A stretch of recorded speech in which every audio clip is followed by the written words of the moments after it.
E hoje nós retomamos aqui com o Dr. Álvaro Veloso Bessa. E a partir de agora, doutor, os próximos 10 minutos essa entrevista, depois do intervalo voltamos com mais 10. Né? Convidamos aqui o nosso colega Reginaldo Silva para fazer parte também, para fazer perguntas aqui conosco. Doutor Álvaro, a avaliação que o senhor faz dos programas eleitorais, né, no rádio, a importância que ele tem, e começou-se aí, o senhor abriu a temporada aí de carreatas, né? A primeira carreata foi a sua, tivemos dos outros candidatos. A avaliação que o senhor faz dessas duas propagandas, né, no processo eleitoral, a carreata, a manifestação nas ruas, e também a importância da propaganda eleitoral no rádio. Bom dia, doutor. Bom dia, Léo. Bom dia, Reginaldo. Bom dia à audiência, os que nos assistem, né? Todo o povo de Santo Antônio de Jesus. Em primeiro lugar, com relação à carreata. Nós fomos os primeiros, né? O primeiro a abrir essa medida, essa posição, com a nossa carreata. Fizemos uma carreata que para muitos agradou. Não estamos em gincana, nós não estamos em gincana, disputando quem faz mais barulho ou quem traz mais bebedeira. A nossa carreata foi uma carreata pacífica, né? Nós demos uma demonstração de civilidade ao povo de Santo Antônio, recebemos muitos elogios pela forma civilizada como nos comportamos e vamos, caso não haja impedimento legal, encerrar a nossa campanha política com a carreata, a última carreata, de uma forma também, se não maior, porque a nós não interessa o quantitativo, a nós interessa a qualidade dessa exposição. Sim. E então o povo irá julgar, né, depois. E a propaganda no rádio. Porque não temos bebedeira, não temos, nem admitimos vandalismo. Dentre os nossos, nós exigimos um comportamento condigno com relação à civilidade do povo santo-antoniense. Cachaça, briga, vassourada, bandeirada, porque eu assisti já e fico constrangido. Ontem passei em alguns pontos aqui da cidade e vi a incivilidade de alguns se digladiando e soube, né, já que vieram brigas, disputas em arenas e que não condiz com o nosso civismo. Uma campanha política é uma questão cívica e nós temos que respeitar. Muito bem. Doutor Álvaro, o senhor tem também os projetos, né, os programas sendo apresentados aí no programa de rádio, e nós vamos, dentro do que o senhor vem apresentando, fazer algumas perguntas aqui. Em relação, por exemplo, ao Homem do Campo, né? Um projeto que o senhor tem voltado à valorização do nosso produto rural, também do produtor rural. Como falo para o Homem do Campo e quando falo com eles, como ontem à tarde, nós estamos propondo incremento à produção. Como você vai incrementar a produção? E como você vai conseguir que essa produção seja adquirida a preço justo? Nós vamos trabalhar no sentido de trazermos os agentes comunitários de produção, que serão técnicos agrícolas que assumirão esses cargos através de concurso, via concurso público. Vamos ter um número aí de técnicos agrícolas e compormos as regiões, as micro-regiões de Santo Antônio de Jesus, no sentido de trabalharmos junto a estrutura familiar, a produção familiar, em cima do PAA, que é a produção e aquisição de alimentos, porque o excedente pós a alimentação da família, a família tem o alimento e esse excedente será adquirido pela prefeitura para merenda escolar ou para restaurante popular, que é a nossa pretensão também trazermos. Isso aí implica em adquirirmos diretamente do produtor, sem intermediários, a preço justo, né? E sem licitação. E não dividindo Santo Antônio de Jesus como é hoje. Nós temos a Feira da Mandioca, mas o município é dividido. Andando pela zona rural, quando estivemos na Gameleira, escutamos um dos líderes da comunidade reclamar que Santo Antônio de Jesus, o campo, ficou dividido uma banda onde se tem os que fomentam a produção de beijus, de mandioca, essa feira da mandioca, a Expofeira, mandioca, e que a outra parte, as outras partes do município estiveram esquecidas. E nós queremos globalizar esse atendimento, torná-lo global no município. Então, atender essas micro-regiões e todos os agricultores, e em especial a agricultura familiar, em cima de programa de governo Dilma, que é o Fome Zero. Nós temos agora a pergunta do nosso colega Reginaldo Silva. Reginaldo. Doutor Álvaro, muito bom dia para o senhor, bom dia aos nossos ouvintes. Doutor Álvaro, eu queria perguntar ao senhor, o que é que o senhor tem pensado para garantir as atividades dos conselhos municipais aqui em Santo Antônio de Jesus? Nós temos aí o nosso Conselho Municipal dos Direitos da Criança, também, que é amparado também pelo Conselho Tutelar, Conselho de Saúde, Conselho de Educação, e acabam sendo também órgãos fiscalizadores. Como é que o senhor tem já pensado na garantia das atividades desses conselhos? Olha, nós vemos com bons olhos os conselhos, porque muitos deles vieram nas nossas gestões. E de lá para cá, não sei se foi criado mais algum conselho, né, junto a entidades, instituições. Então, nós vamos apoiar integralmente esses conselhos. E o nosso pensamento é até termos assim, uma casa-albergue para aqueles que passem por Santo Antônio e que não fiquem na rua. Ontem, uma cena deprimente foi que nos tocou um amigo ou uma amiga, uma senhora aqui na Praça Padre Mateus pedindo um cobertor, alguma roupa que pudesse protegê-la do frio, porque ela estava exposta aí na Praça Padre Mateus. E essa pessoa foi em casa, trouxe-lhe um agasalho e um cobertor. Isso é lamentável, então nós temos que criar alternativas de proteção a esses transeuntes, os que passam por aqui, porque, afinal de contas, são seres humanos e que nós temos que ver com bons olhos essa conduta. Né? Muito bem.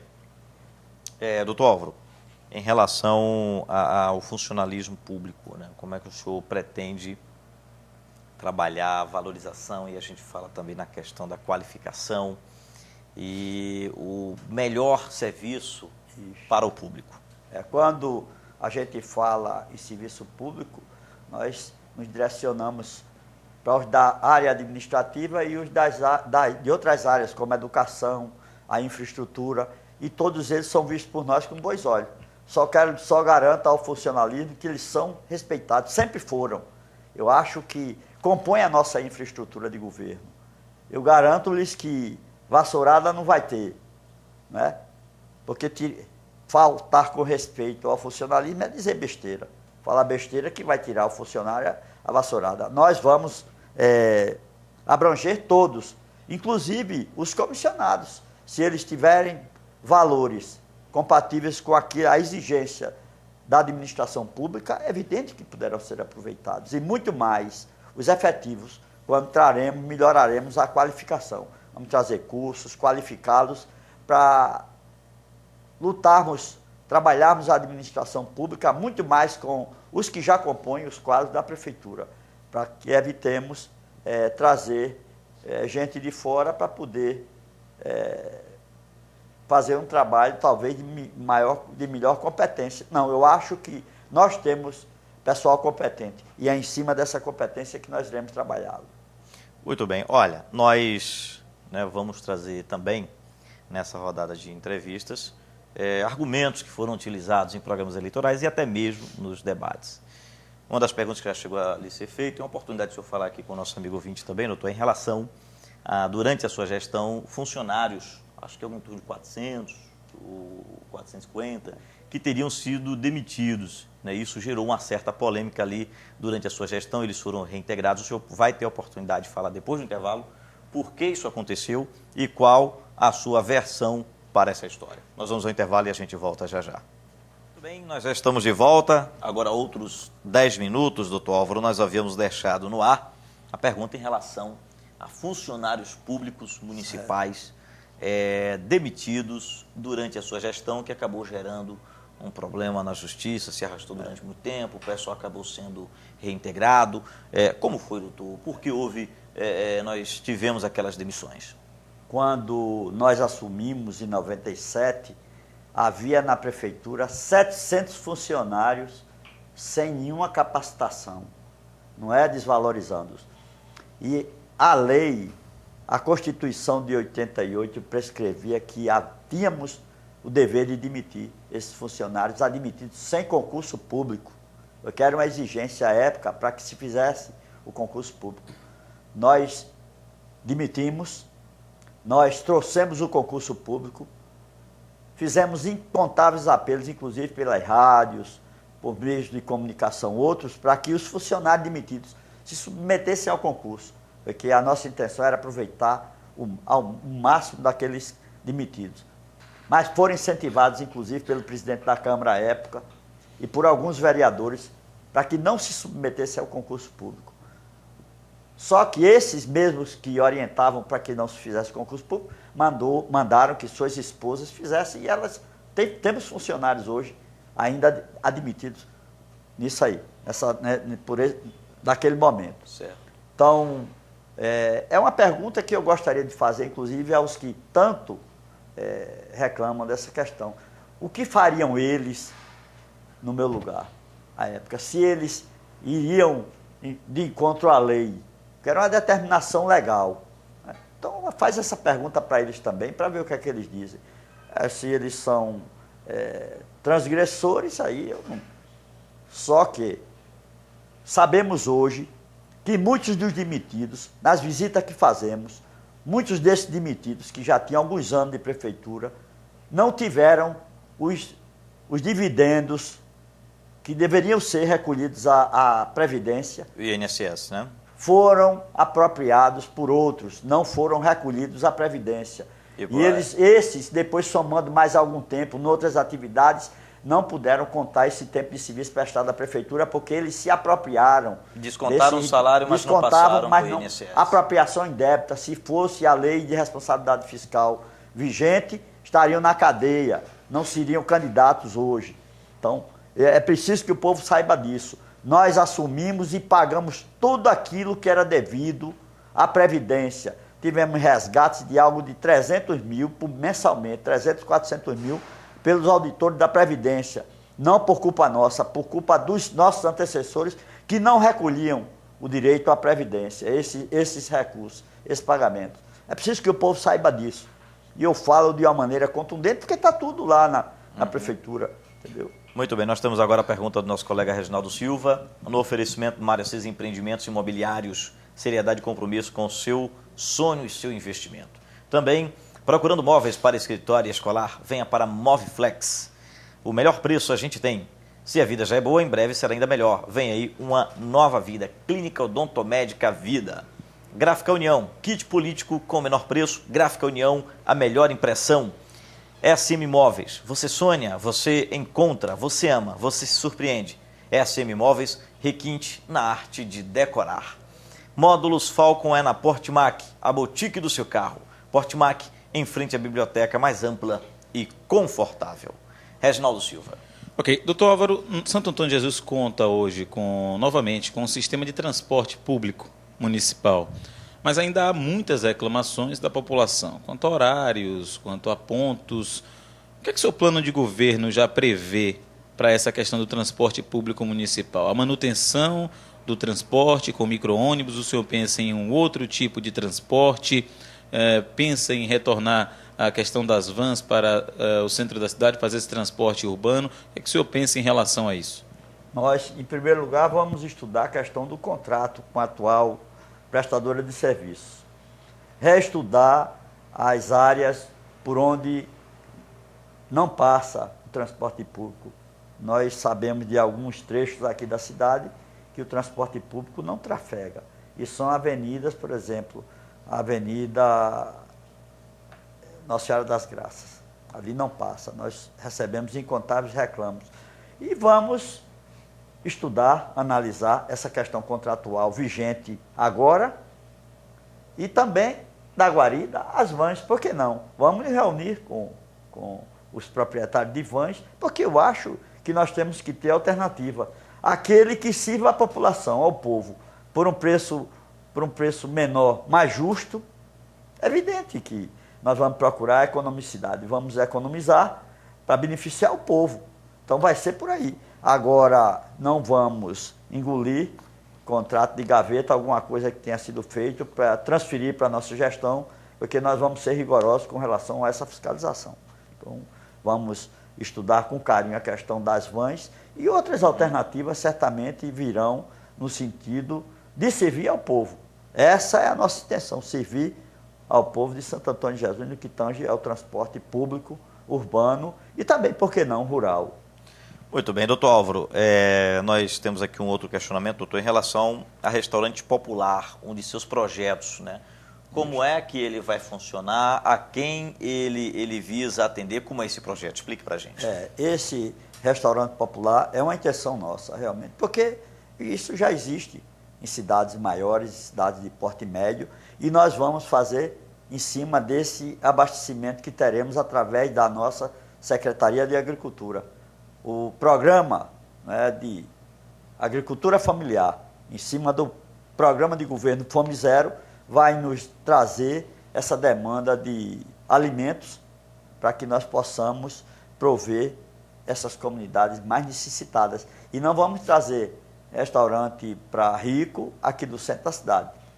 Vamos buscar as populações mais necessitadas e trazer esses restaurantes populares para esses bairros, buscando o apoio da universidade. Nós temos hoje faculdade de nutrição, nós temos hoje outros apoios, né, no que tange à higienização de ambientes, então tudo dentro de padrões condignos para que essa população, mesmo humilde, seja bem cuidada e receba o devido respeito da nossa parte, como administrador público. Bom, nós seguimos aqui com a nossa entrevista, o programa Levante a Voz, a linha direta com o povo, mais uma rodada de entrevista com os candidatos. Doutor Álvaro, outro questionamento que nós fazemos aqui ao senhor em relação à ampliação do Bolsa Família, né, que é um dos seus pontos. Como o senhor pretende fazer isso? Né, como o município pode fazer isso? E algum outro programa que o senhor tenha que seja agregado ao Bolsa Família, por exemplo, o aprimoramento de quem sai do programa, ou o incentivo maior relacionado à escola, quem tiver boas notas. De que maneira o senhor pretende trabalhar com esses programas do governo federal? É evidente que nós temos que ampliar o Bolsa Família, porque nós assistimos nos bairros, nas nossas visitas, famílias, né, que têm direito, mas não têm acesso. É por incompetência de quem rege, de quem está à frente da Secretaria Municipal de Ação Social. Tem gente passando fome, Léo. Tem gente morrendo de fome nos vários bairros, porque nós vamos lá. O senhor está vendo isso na sua visita? Eu estou vendo na visita. Nós tivemos ali no Alto Santo Antônio, Baixo Alto Santo Antônio, parece que você não transita no século XXI. Parece que você está no século XVIII, em plena Revolução Francesa, nos primórdios da Revolução Francesa. Estado calamitoso, famílias desesperançadas, apesar de serem carinhosas conosco, são carentes. Então não faço isso política, porque é fácil você criticar, mas quando você tem o poder legitimado e você não faz, é incompetência. Então nós estamos assistindo, não é só lá no Alto Santo Antônio, não. Nós temos ali próximo a São Jorge, em outros bairros, no bairro de São Paulo, por onde andamos, nós assistimos essas carências. Então, nós temos que tomar providências urgentes, porque a desigualdade, uma decisão política, vem pela maioria. Mas a desigualdade se amplia quando o povo não escolhe o candidato correto. Então, nós estamos mostrando qual é o caminho. Muito bem, doutor Álvaro, o nosso agradecimento, né, mais uma participação sua aqui nessa rodada de entrevistas e teremos outras oportunidades. Pois não, eu quero agradecer a audiência e dizer-lhes, mais uma vez, não é a sociedade que faz o homem, o homem é que faz a sociedade. Então, nós precisamos estar de olhos abertos, bem atentos, porque a nossa missão é essa, esclarecer, buscar o eleitor consciente e aquele voto silencioso. É a nossa pregação. Muito obrigado. Ok, muito obrigado. Nosso agradecimento ao nosso colega Reginaldo Silva, que participou conosco. né, mais uma entrevista aqui ao vivo pelo Blog do Valente, TV RBR. Essa entrevista estará disponível também para você assistir, né, para você que pegou o final da entrevista, ela estará na íntegra no Blog do Valente, na TV RBR e no andaifm.com.br. Certo? Nosso agradecimento, gente.